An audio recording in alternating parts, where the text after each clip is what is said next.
Well, honestly, one thing that I had to come to terms with and come to grips with is that not everybody is meant to be saved. Everyone's meant to have the opportunity. Yeah, and look, just because we want something don't mean we meant to have it.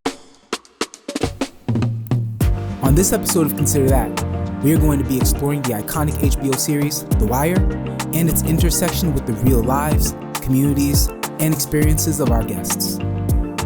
Is there any hope for Black youth? What role can we play in uplifting the next generation? Do all youth deserve our attention? How do the systems in play impact life chances? We will unpack these questions and much, much more as we consider The Wire. All right, y'all, so we're gonna talk about The Wire, a lot of people's favorite series ever. And here's a brief overview. So it's set in the inner city of Baltimore. The Wire follows various characters ranging from police officers and politicians to drug kings. Particularly season 4 focuses heavily on 4 youths: Naaman Bryce, Michael Lee, Daquan Dookie Weems, and Randy Wagstaff. Each teen experiences a series of personal obstacles, including parents who are abusive, imprisoned, or battling addictions. And a core obstacle is their daily drug exposure and crime in their neighborhood. Despite small interventions and opportunities throughout their experience, by the end of the season, only one of the 4 makes it out. Dookie, similar to his parents, becomes a drug addict. Randy ends up in a group home after his foster mother's home was set on fire. Michael becomes a violent murderer and robber. And Naaman, who was adopted by Baltimore's former police chief, is the only one who escaped the neighborhood. The season illustrates an endless cycle of poverty and hopelessness in urban neighborhoods and the impact of conditioning and negative environments on our youth. That was a lot, y'all. And so here's my question to you all. Considering the environment that these teens were raised in, similar to many real-life inner-city teens, is it realistic to expect there is ever a real chance to succeed? I'm gonna go with you because you got a little laugh. Okay, so no, I firmly believe in always having hope. I think of where we came from as a people, as a community, where we couldn't learn, we couldn't read. You know, it was illegal for us. Mm-hmm. And I think every generation we figure something out. I believe in progress. However, I think we need to stop relying and expecting the systems that exist and impact our young people to save them. Because it never has. We had community schools, like all of the things in our history literally shows that it was us saving us that actually got us where we needed to be. And I think that that's something that's very much missing. And that's something we're fighting for in our curriculum, in the people that are teaching our young people, and in all of these different spaces. But I have to have hope. I wouldn't be here if I didn't have hope. Mm. Do you feel like hope is enough?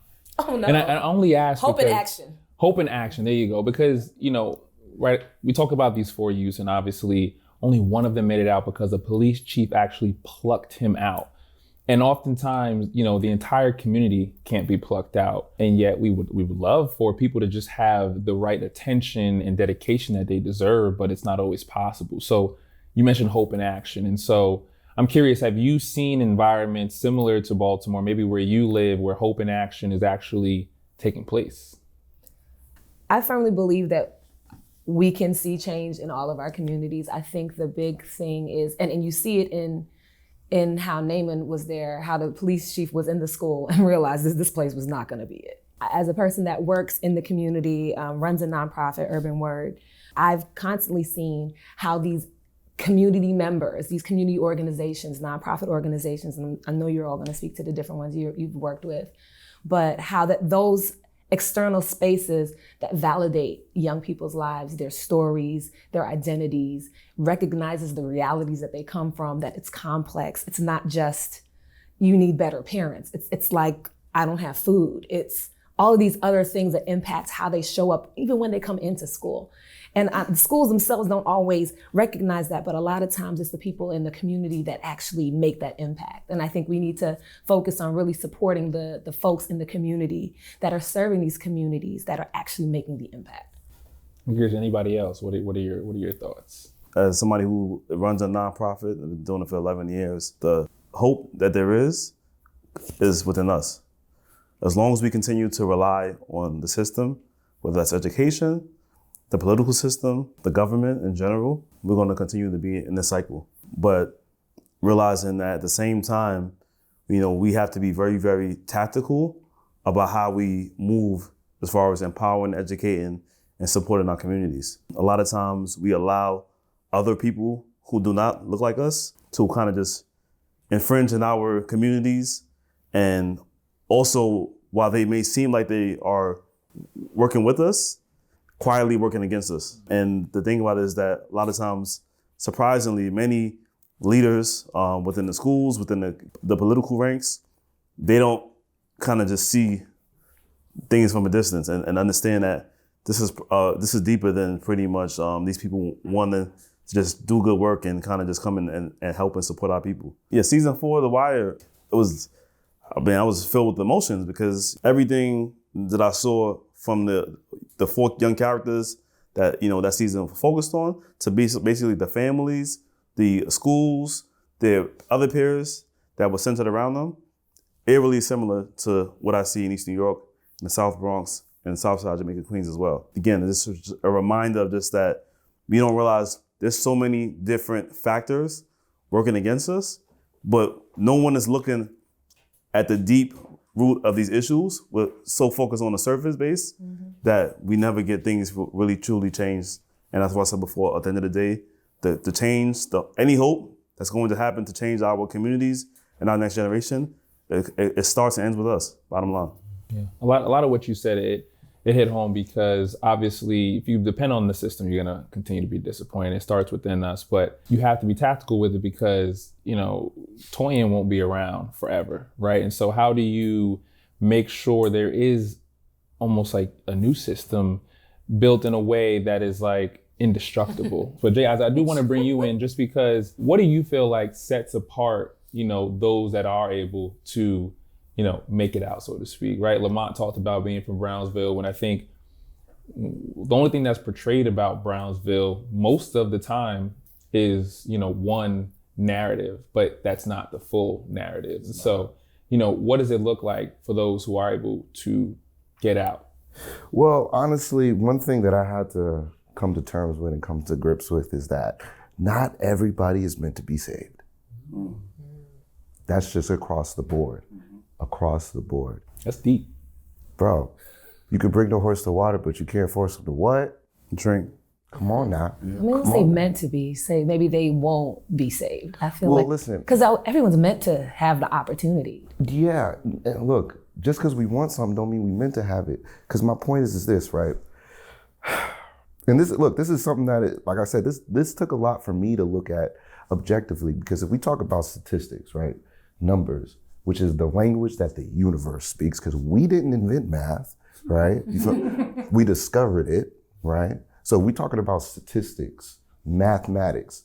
It doesn't care about how we feel. So statistically speaking, when we talk about this system that is in place, I'm like, bro, there's nothing wrong with it. It works exactly the way that it needs to for the people who created it.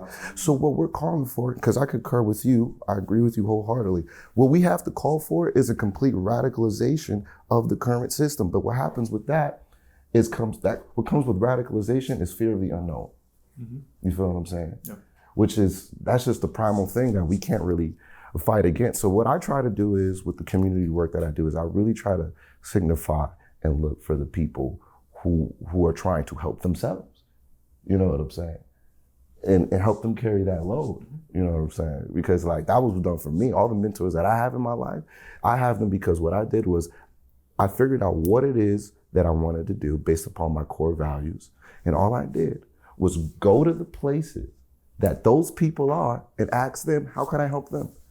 And the positions that they put me in were remarkable right after that. You know what I'm saying? Because it's being of service to the community. You know what I'm saying? Because it's like a lot of these, because we see this happen in this not season 4, but season 3, right? With Avon and Marlo, because Stringer's over here trying to create a diplomatic system between, and Marlo, who's like a younger buck, he's like, bro, I'm not trying to hear none of that. So if you kind of even look at hip hop right now, right? This is the type of thing that happens. that has like OGs like Ice-T saying, yo, Yeah. these young boys don't know how to act, man.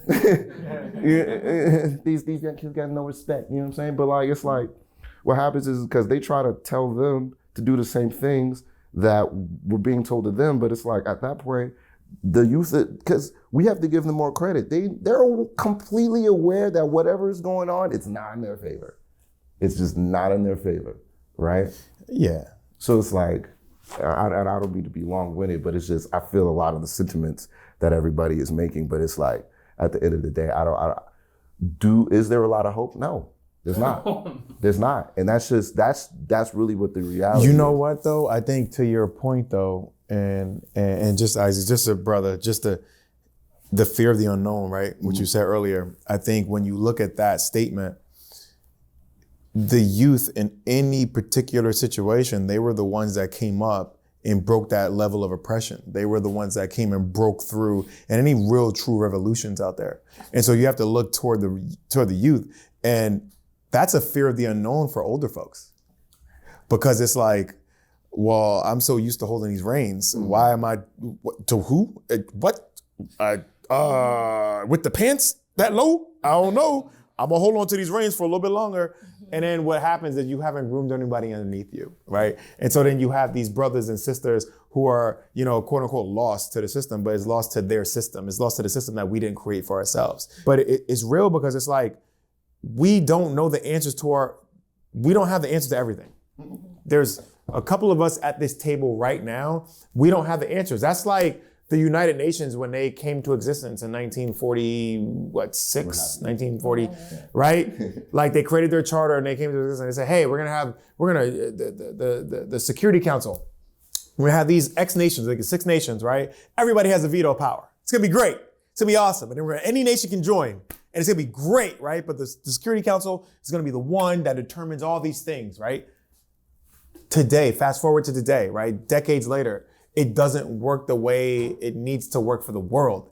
It was meant and designed for European powers. You got to remember that. And so looking at that example, look to right now, our neighborhoods across America are in these dire straits. It's not because of the youth in those neighborhoods are just all effed up and coked up or drugged up or drunk or just want to be in gangs. People don't want to go to jail. People don't wake up and say, I want to go to jail. I loved your point just now, and it actually gave me a thought. I wanted to pose something to everybody. Which do you think outweighs the other, your environment or your willpower? I don't think here's the thing. I don't think one or the other does it. I think you need willpower to get out of your environment, but I think if you pull somebody out of it and show them what willpower looks like I think when we talk about who can be saved and who can't be, I think one of the things is a lot of people don't even know what it looks like to be saved. And so for me to look and say, oh, that kid, I just said boop-de-boop.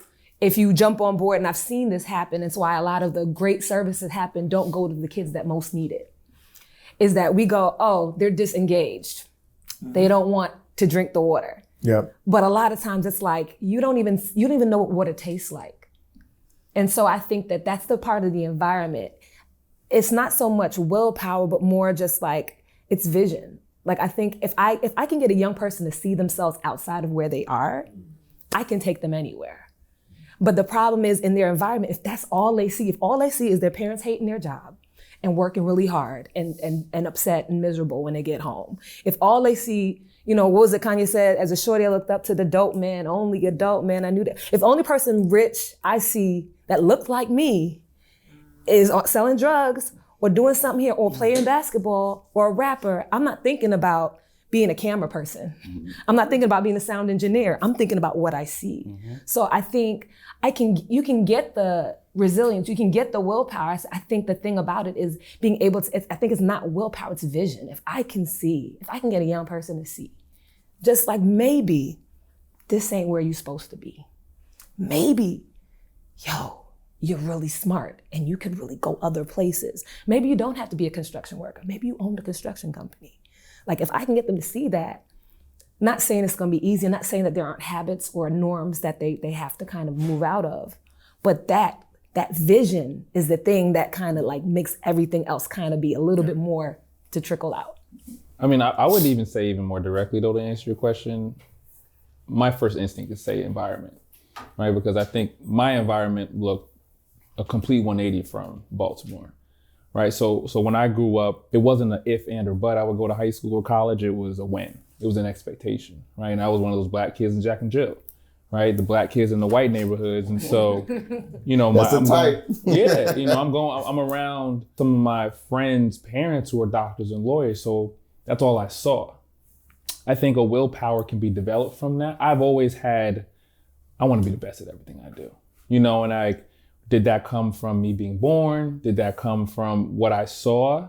I'm not so sure, but I think I probably have a better opportunity being in the environment that I was in versus, you know, if there were 100 of me in my environment, my suburb growing up, and this is not to say, you know, specific race of black suburbs that are, you know, probably similar to where I grew up, but 100 of me in that environment versus 100 of me in the inner city, I would bet 100 of me in the environment that I grew up would have a better opportunity to succeed. And willpower is a part of it, but the environment has shaped that willpower. But that's my thought. I wanted to also say on another note, because I wouldn't say like my neighborhood wasn't the same as The Wire, but it also wasn't like an affluent neighborhood, nor was it a white neighborhood, etc. But my parents were definitely the parents that kept me inside. And while I saw a lot of people in my neighborhood not really maybe excel in the way that I guess my parents would have wanted me to, they were the ones who instilled the willpower in me. And I think it was because of a lot of what you mentioned, exposing the child to other things. So while they weren't rich, they did make sure, I mean, our trips were back to the Caribbean where they were from, but we still took trips and hopped on a plane. My father was always like, you're better than that. Or like you said, you don't have to be the construction worker, like you can own the company. In different formats, he always said that. Everything, like even I wanted to dance, it was like, you could start your own dance group. And I'm like, let's start the dance group. And so fast forward to adulthood, this is why I'm an entrepreneur as well. So I do feel like willpower, but would we call in this case my family the environment because or is it like a sub-environment in the midst of the community environment? Well, I'd say it's all of the above. You feel what I'm saying? Because it's like, for example, right? I was raised in an environment that was conducive for my being, you know, because I come from a family of entertainers and entrepreneurs and things like that. So it's like, they made sure that, you know, all the other environments I was in outside of the house were also as conducive as they could be, you know what I mean? Mm-hmm. So for me, I was just constantly put in positions where I was being encouraged to be exactly who I am. And I think one of the things that really determines, you know, the strength of one's willpower is identity. Because I think that goes into the vision thing, because in order to know where you're going, you gotta know where you came from. You know what I'm saying? So it's like, if anything, that's really what I feel has been the war on our existence here in America, is an all-out war against our identity. Because if we don't know who we are, we don't know what we're fighting for. To piggyback off what you said and I said though, do you think, because I remember your focus is willpower and you're like, you've chosen to focus on the people who actually want better. Mm-hmm. Do you think your viewpoint is because you can't directly relate to that The Wire experience? Not at all. See, I know, I'm a very particular person. Or completely relate to that experience? I mean, I've experienced a lot. I've gotten to experience a vast amount of things in my short amount of time on here, which I know is one of the strengths that I have. You know what I'm saying? It's my ability to pull from so many different reference points. But like, I'd say like, I don't know, man. I feel that. And I only say that, by the way, because I shared that mindset. Yeah. And then I had to like dissect my thoughts. And I think that was the reason for me. No, and that's a great question. That's a great question to pose. But for me, it's more so like, if I can't, because the way I see it, and I kind of fall in line with what he was saying in terms of the influence that your environment has, right? Because I was in an environment that was conducive, it's way more easier for me to be able to envision, because like I have an attachment to my identity. For example, right? I think I've said this before, like as an African American, I find the conundrum is it's that of identity crisis. We were psychologically removed from our motherland, so I don't necessarily feel African, but I don't necessarily feel American because every time I try to create some sort of, culture for myself, it's stolen and appropriated from me. And the type of person I am, it's like, if I'm not invited to a party, I'm about to go throw my own party because me and my people just live wherever we are and whatever we doing. You know what I'm saying? So it's like I said, this was something that was very hard for me to struggle with because my automatic position is that I want to be able to help every single person that I come across, but you will wear your own self out doing that. Not everybody's supposed to get a piece of you. You know what I'm saying? Not everybody's supposed to, I just want to say, I think the thing about, and another program I worked, I know you had something you want to say about thing. I think the other thing that also gets misconstrued is, what does help look like? What does success look like? Because I've worked with programs and no longer work with programs that believe that success was polishing up a kid so they were nice and sparkly and good in front of white folk. And that's maybe not their success. I got one student to put clothes on and go to a job interview and be able to get a job at McDonald's. And that was success to her. And I think that sometimes we do get caught up in this idea of what saving looks like. And because I always say, when people are like, wow, you saved me. I'm like, nope, you saved yourself. I tell that to teachers. Like as much as you can give me credit, maybe I planted a seed, you did that yourself. And so even when sometimes just showing water, 10 years from now, I have students it's crazy because I feel like I'm not that old, but the students come up to me and they're like, Miss, I just went to grad school because that one time you came to my classroom and did that poem and talked about the poetry you did. Or that one time your program came and did a special event. I was like, wow, I see myself there. And maybe I didn't join the after school program, but 10 years later, somehow that sparked something in me. So I think that there is something for that too, success. I think success really comes down to two things around, as far as my peers, people my age range, and even the success stories I've seen within my own organization. It's come from two things: self-determination and support system. You put those together, you are definitely highly likely to get a success story. Mm-hmm. The reality of the situation, unfortunately, we're so psychologically, emotionally, socially, and even physically beaten that most of us lack self-determination. Mm-hmm. So we're just kind of just going with the kind of cards that are being dealt to us. Mm-hmm. Even so, what you just said before, if I'm constantly seeing rappers, athletes, entertainers, that's what's around me, that's what I'm gonna pretty much aspire to, as far as success. But really understanding that success doesn't necessarily mean that you have to fall into one of those categories. But I think once the people I've seen who have realized that have self-determination and they have some type of support system, whether that's family, whether that is school, an organization or program they were a part of, you put that together, you're gonna have a success story. I think I'm gonna speak for all of us at this table. I'm almost certain that all of us had at least two of those things that made us pretty much kind of where we are today.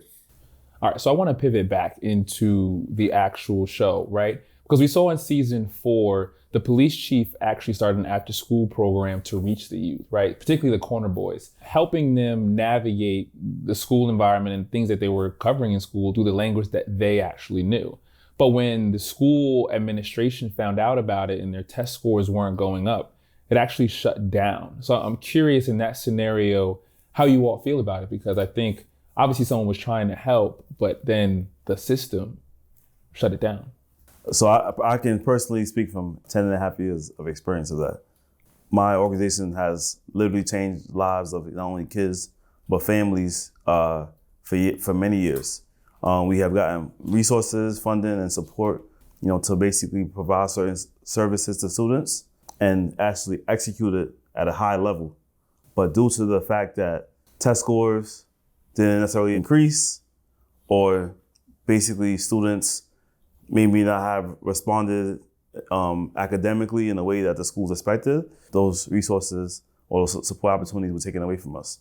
I have worked with about 20 schools since I started my organization, most of those schools have funded our program at some point or another. Unfortunately, many of those schools have had to basically pull back their funding or the resources to support the program because of not even just the decision made on the school, but the decision made as a whole within the education system. So one of the first issues is, and I say this to schools all the time, so we talk about test scores. So anytime you're in education and your first point is to focus on whether the students are passing or failing or reaching proficiency in state exams, you're part of the problem right there. That means you're looking at these people as students first before anything else. The reality situation is the majority in the communities that are in this country, as far as inner city communities, many of the Black and brown kids in these communities are dealing with social, emotional issues outside of school.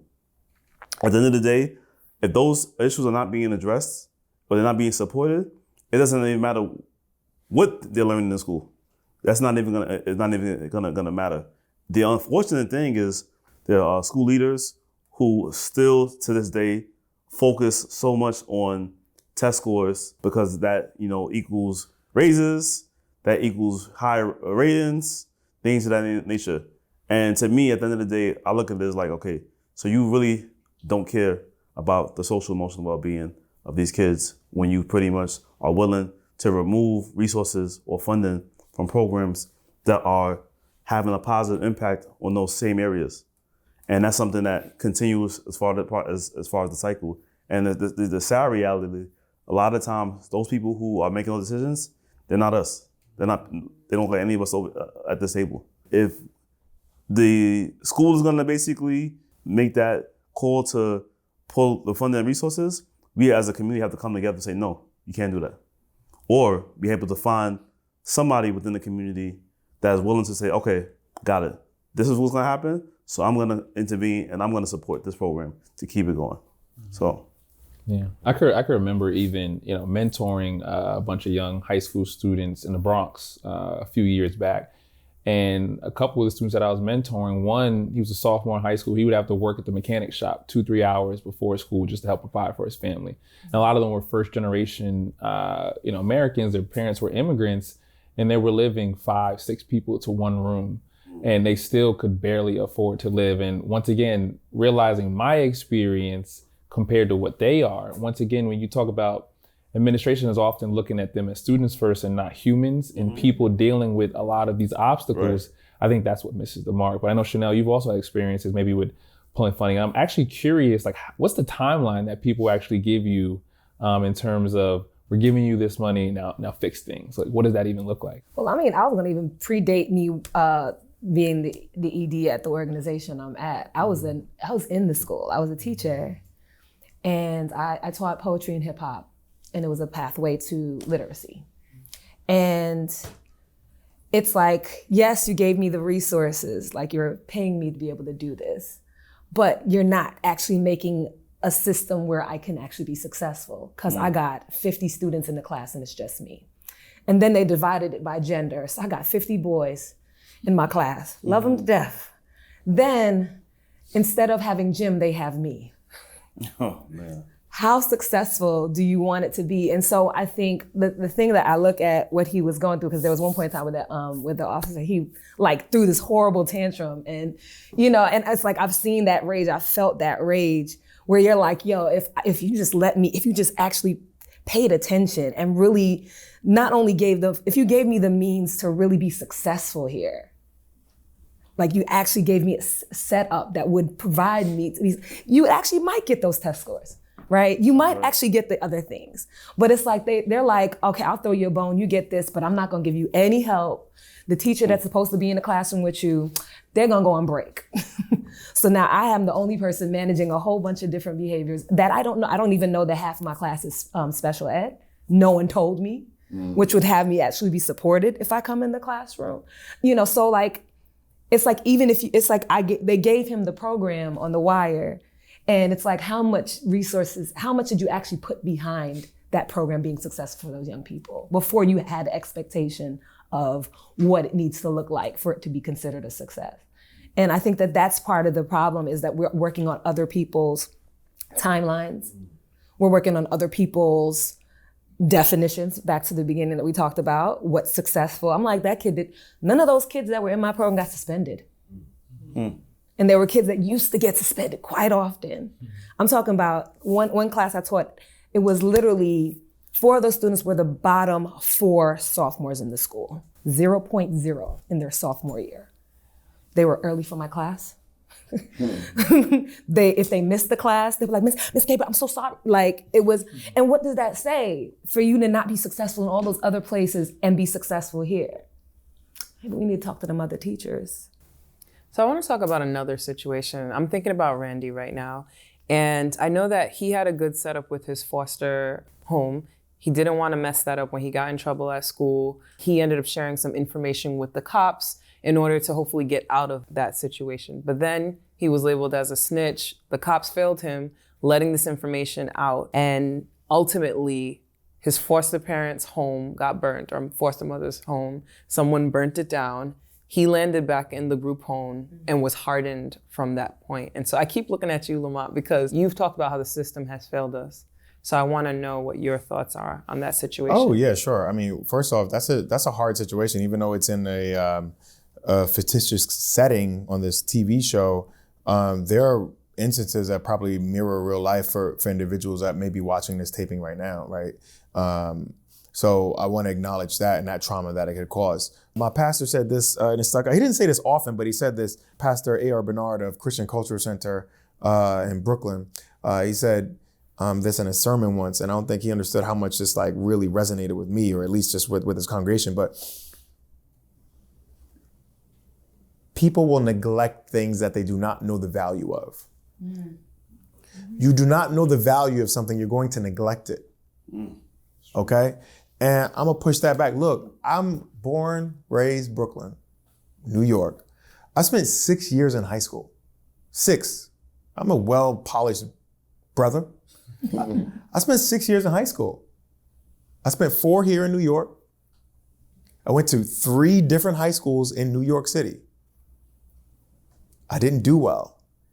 And I met a family that I had known through a program called the Fresh Air Fund Program, which is a nonprofit organization that takes kids out of the inner city and places them with a host family in the suburbs, not just in the suburbs, but like way out of New York. So Connecticut, Massachusetts, New Hampshire. I happened to go to Vermont. And I met this family and they took me in when I would go visit them. Started out, you go stay for 2 weeks during the summer. And I did that repeatedly. I would go back and back. My brothers did this program. They met a family. My mom did the program. Matter of fact, Mariah Carey was in the program, but she went to a camp setting. So it was like cabins and in the woods as opposed to a family setting, which we call Friendly Town. So that family eventually, they knew what I was going through and what I was dealing with. And they said, hey, why don't you come stay with us? And, my moms didn't want me to stay in Vermont, so she was like, no. Then the next year, they were like, hey, the extended family who lived in New Jersey was like, hey, come stay with us. And I was like, Mom, I'm out. And I literally left. And I left Brownsville, which I knew all my friends, my family, everything that I had worked towards and built my relationships off of. And those 3 different high schools, I left and I went to this predominantly white school in New Jersey.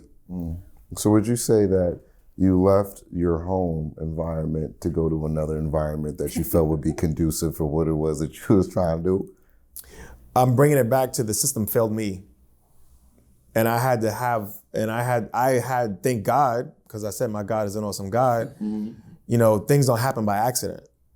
You make the decisions on your own. You say yes, no, you say left, right, or straight, right? You say backward.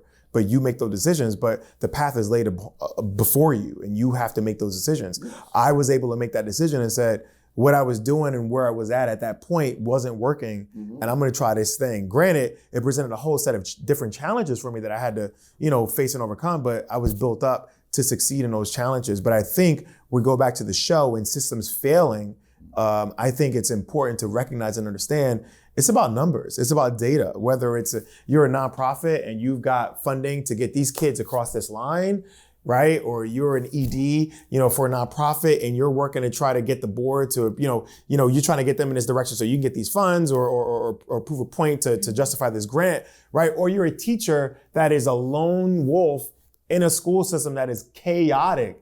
And you're like, if I could just get one kid through, I feel like I've done my job.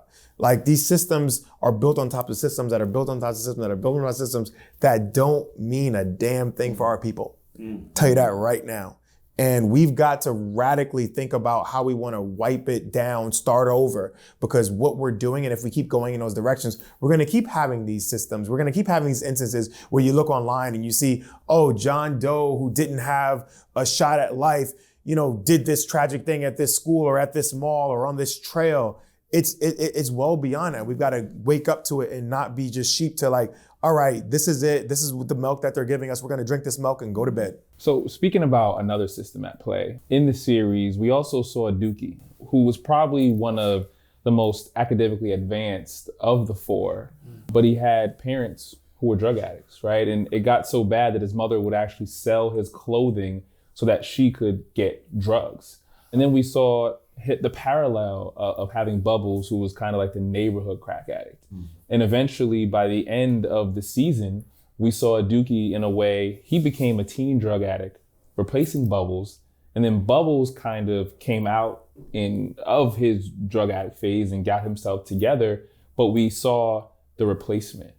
And I'm just curious for you, Jay Isaac, when you see something like that, have you experienced or seen that cycle happen? Almost definitely. See, I also work within the educational realm as well. I use music and creativity to show kids how to use those things as a means of therapy. And I first started working in the juvenile detention center, shout out, actually in the Ville. And one of the things that I really got to see is a testament to my point earlier of how your environment is so influential on your psyche, because some of the things that both of you talked about, some of the key words was self-determination, self-confidence. All those words begin with what though? Self. So that's what I'm saying. It's like the way I come into the way I come into things is like I'm almost like Professor X looking for mutants. You know what I mean? Because that's what I'm saying. It's like, yo, I know at the end of the day, man, you have to have a certain tenacity to know that even if you can't see the thing, because that's the reason why we applaud people like Walt Disney. They're seeing something that we can't see, and they know that things exist. And the whole point of their whole existence is to bring that thing that exists in another realm into this realm. So what I try to do is look for the kids and look for not even just kids, but the people who have that light in them where it's like, yo, there's this thing that's coming from somewhere else. It's not even from me, but that thing, it has to come here. And that's why I know that simply me just showing up, the effect that has, because I know just me stepping into the room, I'm sending an example to that kid who's a mutant. He didn't even know that there was other mutants till I came in. You know what I'm saying? Like I remember one time, man, I was teaching the kids how to DJ, right? There was one kid, he was like, wait, hold on. One second, Mr. Isaac. Because that's what kids call me Mr. Isaac. They say, hold on. I was like, Mr. Isaac, you mean to tell me there's people who pay you to do this? I'm like, bruh, yeah. It's like and that's when it really hit me. I'm like, it's just completely out of his scope and range of reference, because that's how we learn as humans. There was a scene in season 4 with Michael where there was someone who was explaining to him the game of chess, and he was like, "Oh, what are these pieces right here?" They was like, "Those are pawns." You know what I'm saying? He's like, "Pawns." Word. And that came back later on in the season where he's explaining to someone else. He's like, "Yo, pawns."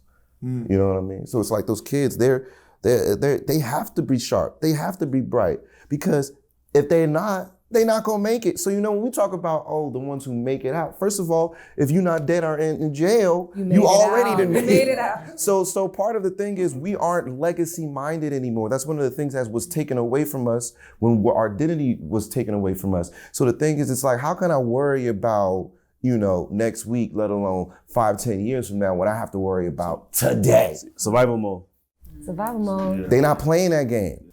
So Jay Isaac, going back to your mention about willpower, when I think about our fourth kid, who's Michael, right, in his scenario and how he was failed, he had a lot of willpower. I think about Marlo and how he was offering all the kids money and trying to farm for his next generation. Michael always shut it down. He's like, nah, I'm good, nah, I'm good, nah, I'm good. Until he got to the point where his father came back from jail. And I feel like the system kind of let him down in that area as well. And The Wire alluded to the fact that he might have been molesting his younger brother.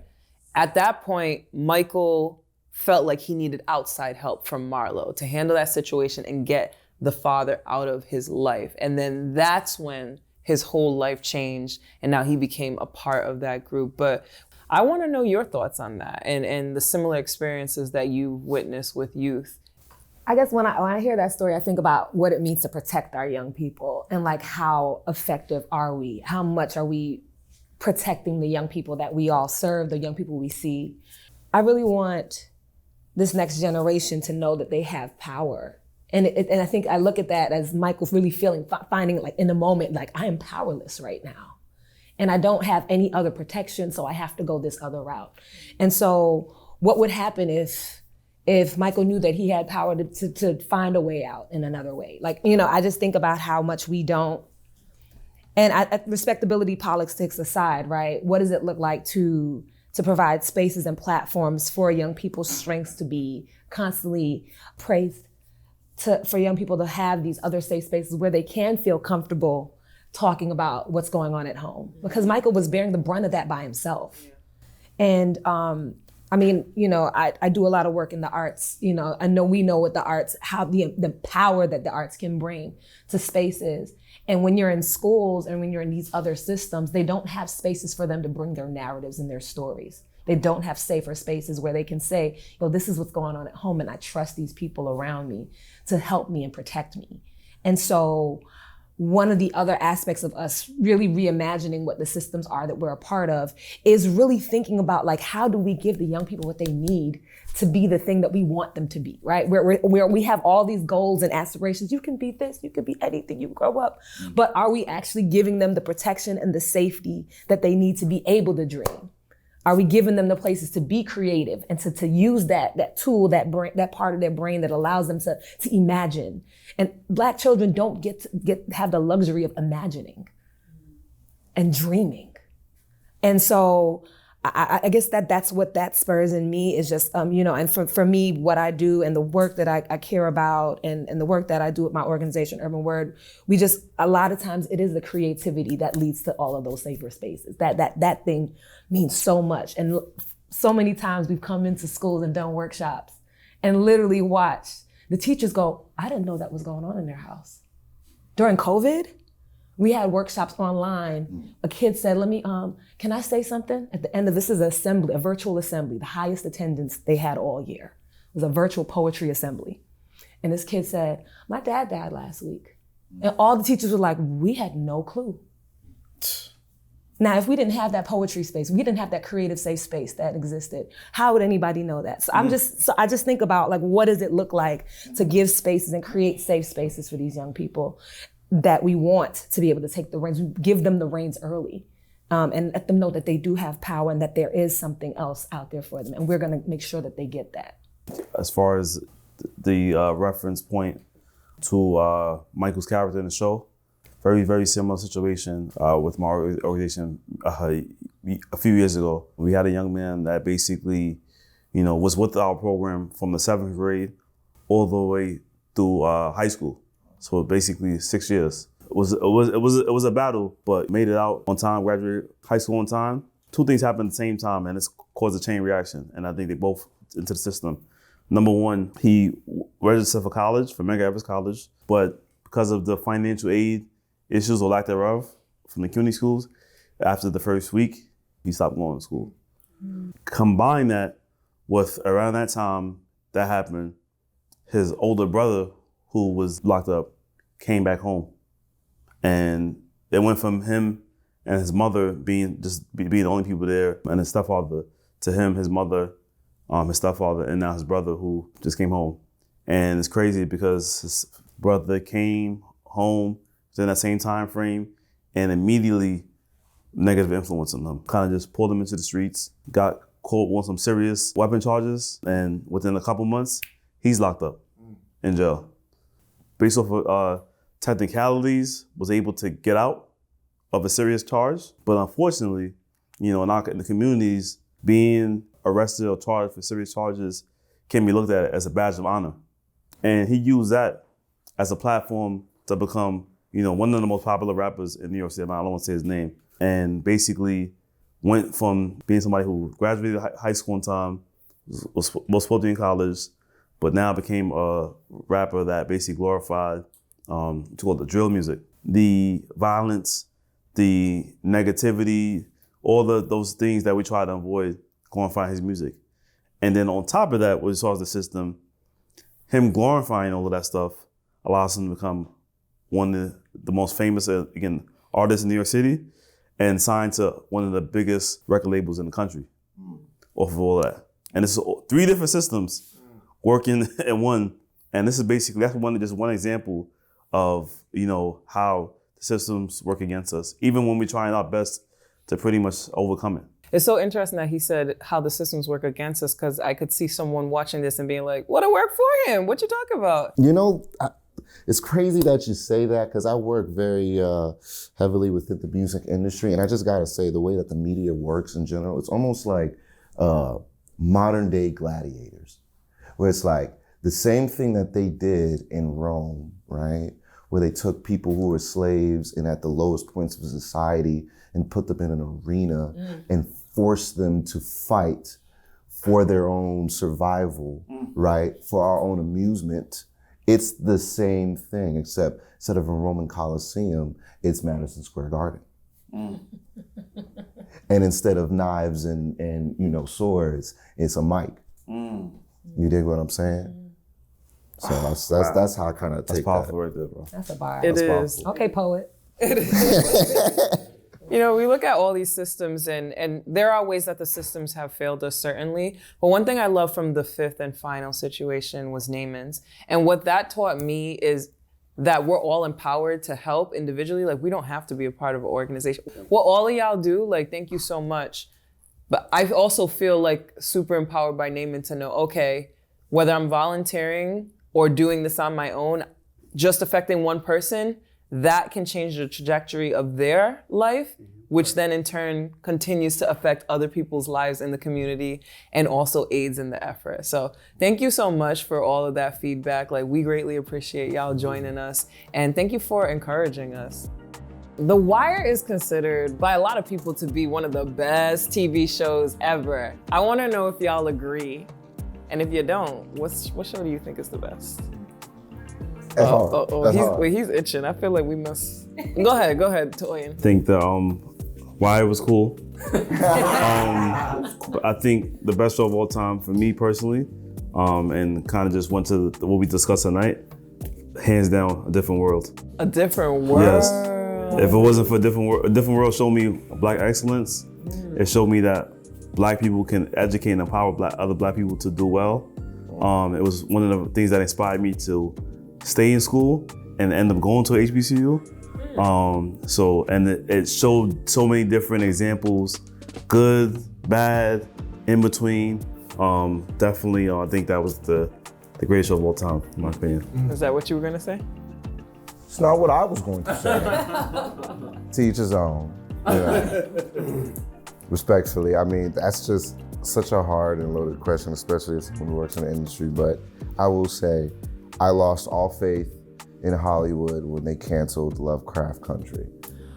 I'm like, HBO, you did it before. Why not do it again? You had something lined up. It was all ready to go. You could have knocked it out the park, and they canceled it. You had a Black female showrunner.